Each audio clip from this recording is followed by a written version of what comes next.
Okay, so we're at Math Minute 74. I hope that you enjoyed the videos we made today. So we only have literally 2 more Math Minutes to make, and then I'm making fun videos for finals week, and then we're done. And the school year is over. It's crazy.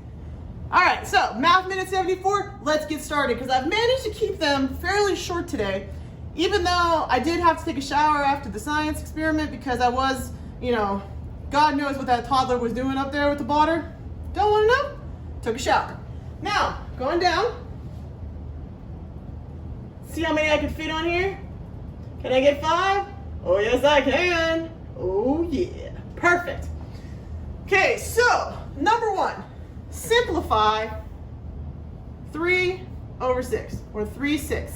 Now, there's multiple ways of doing this problem, but we got to do the 2 ways that we do it best. We got our tool, put on your photo math, and let's get ready and started and ready to go. You should have your tools already ready. Mine's ready. I'm going to turn down the brightness a little bit because I notice it doesn't come up as well. It doesn't come up as it doesn't white this out a little bit, so you can see it a little better. All right, so what we're going to do is we're going to do it on our photo math first. Okay, so what we're going to do is we're going to put in our fraction symbol. Then we're going to put 3 on the top, 6 on the bottom. So our answers, what should we use today? I think I'm going to use, I use black now and blue afterwards. Okay, so once I put that in there, the answer on our photo math is 1/2. But how do we do it the coronavirus way? See, that's one of the more important things. How do we do it the longer way? We got to pull out our what? Our magic numbers. Okay? Magic numbers, when we're simplifying things, are 2, 3, and 5. You might have to do it multiple times, but we'll figure it out. So let's go 3/6, okay? So that's our, remember, simplify 3/6. First thing we could do is we could say, can we go by 5s? No, because the top number is not even 5, so 5's out. 3, can we do the top number by 3? Yeah, 3 divided by 3. So if you have 3 people and you have 3 candy bars, each person is going to get 1 candy bar. But let's see if 6 will do that. So let's go 6 divided by 3. Now, just because this is one of our last ones, I promise I'll try to keep it short. But I'll miss teaching over like June and July, guys. Give me this. Just give me just this little extra time. So you have 6. 1, 2, 3, 4, 5, 6. You're dividing it into groups of 3. 1, 2, 3. 1, 2, 3. 2 groups. So what's your answer? 2. Is it the same answer? It is the same answer. You're all set. Number 1, mwah, beautiful. Now, number 2, if -6, well, let's read it the butt cheek way so you can see it for what it is.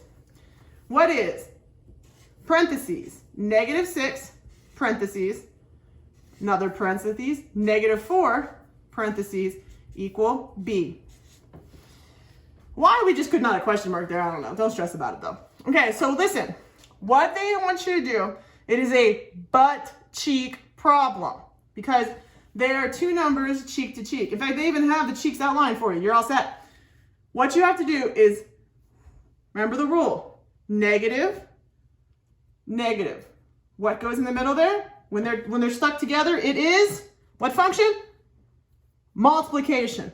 So, -6 times -4 equals what? That's what they're asking you for. So let's do it our tool way. So you have -6. There we go. -6 times -4 equals 24. That is what our tool tells us. But what is that tool trying to tell us though?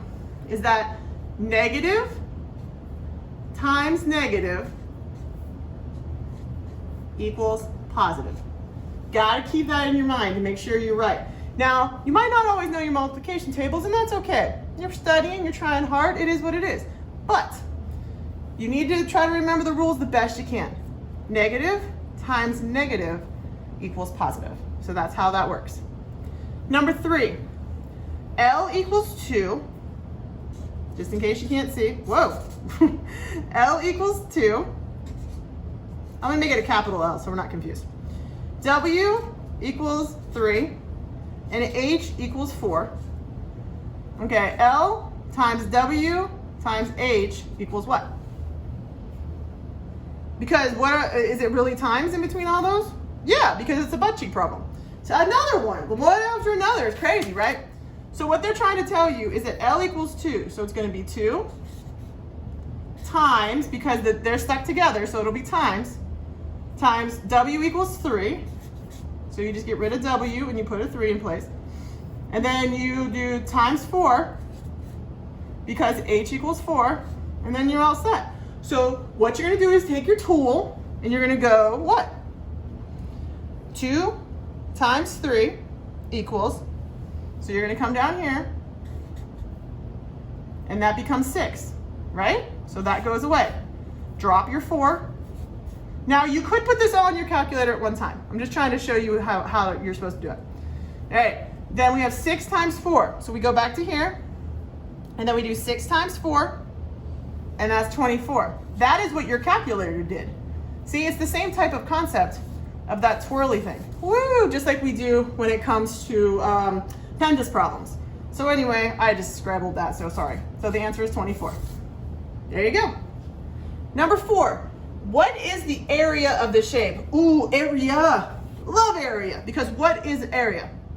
There's something times something. They gave you 2 numbers right here. Let me draw it over here in case my camera didn't pick it up.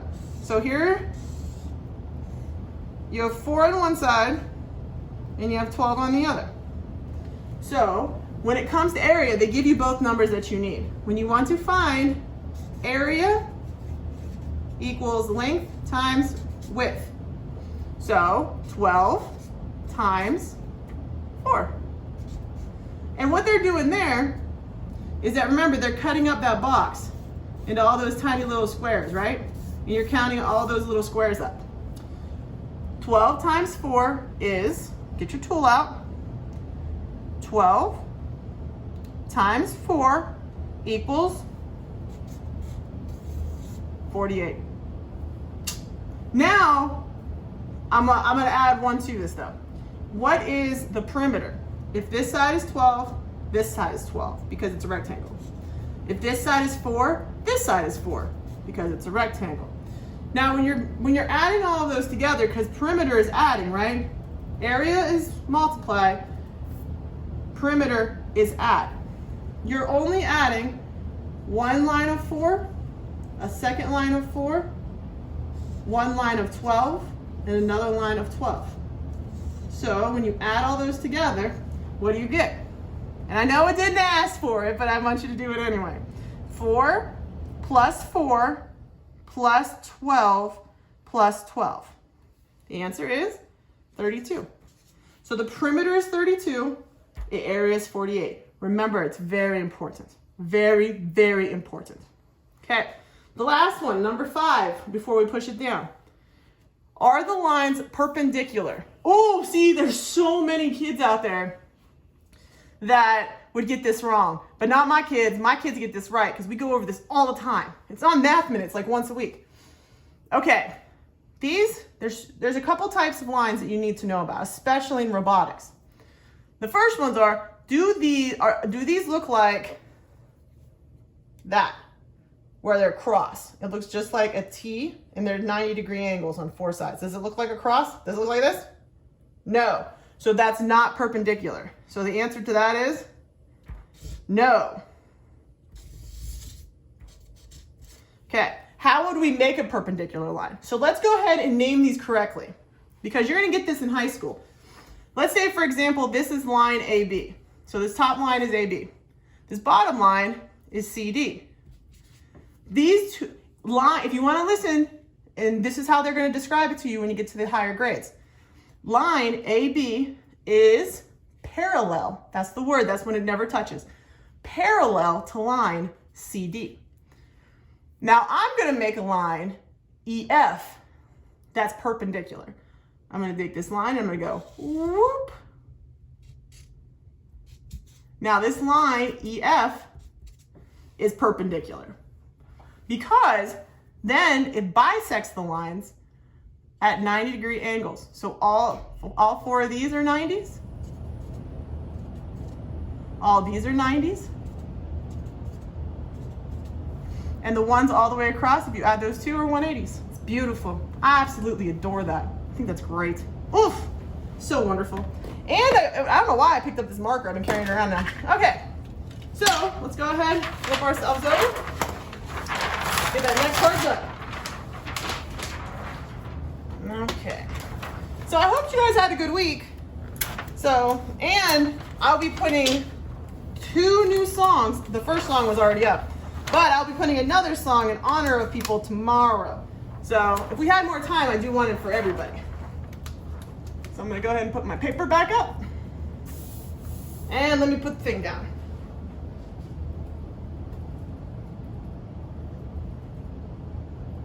Okay, managed to fit all of them. Good for us today. Okay, number 6. 2 hours equals how many minutes? How many minutes are an hour? Let's ask our friend Alexa, how many minutes are in an hour? 1 hour is 60 minutes. 1 hour, so let's go ahead and put it out. 1 hour equals 60 minutes. So 2 hours would equal how many minutes? Well, how could you figure that out? You would just bet you have 1 hour here and just do another hour just like that. You can also times it by 2, or you can ask Alexa again. Alexa, how many minutes are in 2 hours? I confused her. Hold on a second. Alexa, how many minutes is in 2 hours? 2 hours is 120 minutes. Okay. Now, let's check her, just in case. So go ahead and add 60 plus 60. Or do 60 times 2. Either one is fine. 60 plus 60 equals 120. And let's do it by times 2 as well. So you can do it like that, or you can do it like this. You take the unit of how many units you have, you're converting, and then you take by how many you have, how many you want to try. So both of those would be correct. Either way would work. Next one, round 18.24 to the ones place. Well, the first thing we gotta do is figure out what the ones place is. So we have 18.24. Now, we're gonna go from this side over so we don't get confused. We have, this is 2 away from decimal point, so jump, 1, 2. This is the 100th place. 100 with a TH on the end, 100th. So is that the right place? No. This, right next to the decimal point, is called the 10th place. Is this the place? No. We jump on the other side. This 8 is in the ones place. Is that what we're trying to do? Yes. So 1 is the one that we're trying to round. Okay. Just so you know, because we did the other ones. This is the tens place, that 1. So you underline what you want to round. You make a beautiful jump to an arrow, make a little smiley face. Just like that. So the 2 numbers that you are working with are like eyeballs. So it's kind of cool. And this one works out really well because the little decimal point looks like a nose. So if we want to round the ones place, we look to the tens place beside it. And if it's 5 or higher, the 8 becomes a 9. If it's lower than 5, it becomes nothing. It stays the same.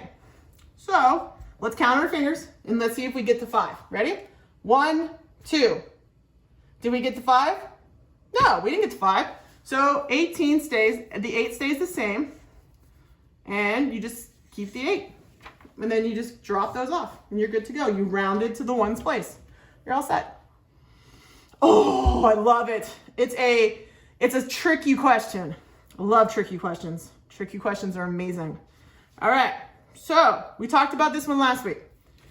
12 minus or 12 negative sign, parentheses, -4, close parentheses, equals what? Now, this one here, Remember, they're gonna try to trick you. You wanna get this in your tool first. So get your tool out and put it in, okay? Just the way that it is. And it's gonna be complicated because they're not gonna wanna go in. You have 12, and then you need to put a negative sign. Then you need to put in a parentheses with another negative sign, a 4, and close your parentheses. So it tells you that this is 16. Sorry, even I was like, whoa, that looks wrong, but it's not. The reason why it's not is because of this negative sign right against this. Because what they're not telling you is that that is supposed to have a little 1 right here, that little tiny 1. It's just understood to be there. So when you see a negative sign right next to a parentheses, there's a little 1 right there. So -1 times 4. Negative times negative, because remember, it's butt cheeks. So look, they're stuck together, right? Stuck. And since they're stuck together, that becomes a +4. And we could do this problem on our hands, right? We take, ready? We start at 12, 13, 14, 15, 16. There's our answer. Perfect. Excellent. But you have to put this in your tool because these are things we're just learning. And since these are things we're just learning, make sure you put it in your tool, but I want you to get used to seeing it. Got it? Okay, good. Okay. I like this problem because it's like people owing people money. And you know how much I love my money. Say, for example, you owed me $4. Then I let you borrow $5 more. So first off, does that mean that's positive? No, it doesn't mean it's positive. That means that it's still negative because you owed me 4, and now you owe me 5 more. So your answer stays negative. But now all we have to do is we take our base number, right? Okay, -4, -5, -6, -7, -8, -9. I think this is -9. But what should we do, guys? What should we do? You know, what should we do? Look at our tool. So we take it and we go -4 plus -5 equals, ooh, they totally just, that photo math told me like, no lady, no. All right, if photo math tells you no with that, what you need to do is put each one in parentheses. If that ever does that, just know that if you put it in parentheses, life will be better for you. Okay, so just so you're aware. All right, I'm gonna go ahead and take that off because I can't believe I messed that up so badly. But that's okay. At least I figured out that that works. That's crazy. Okay, last one. Okay, good. If x minus 2 equals 3, then x equals, oh, and look how much paper I have left. So much paper. Normally I don't have this much paper, so I'm excited. So I have, I'll make it real big. X minus 2 equals 3. So what you gotta do is build your balance. So there's your balance. You have one side, and then you have the other side. What we have to do is we gotta get this x on this side. We have to move this -2 over here so the x is by itself. So we can figure out what that is. So this has -2. We've already talked about this a lot at the end of this year. If this is so if you have a negative, then you're going to go and use a positive. If you have a positive, you're going to use a negative. If you have a division sign, you're going to use a times sign. If you have a times sign, you're going to use a division sign. Okay, so we're there. Since we have a negative sign, we're going to use a positive sign. So put a positive right underneath it, then drop the same number down. And if you do it to one side of the balance, you have to do it to the other side of the balance. So this same thing goes over here. These ones, if you have -2 plus +2, always equals 0. X is the only thing you have left on this side. And now you have 3 plus 2. So you have 3, right? You only have 2 left. So 3, 4, 5. I don't even have to use my tool on that one. Unless you want to use your tool, but I know most of you would know that already. All right, so what do we look? Oh, it looks good. It looks stunning. That was quick today. I know, I'm trying to get quicker. I think if we had another month of distance learning, I'm pretty sure I can get this down to like 10 minutes apiece. So, all right, I hope you guys had a wonderful time watching this video because I had a great time teaching it to you. It was fun. All right, I'll see you tomorrow, and stay safe, stay healthy. Enjoy.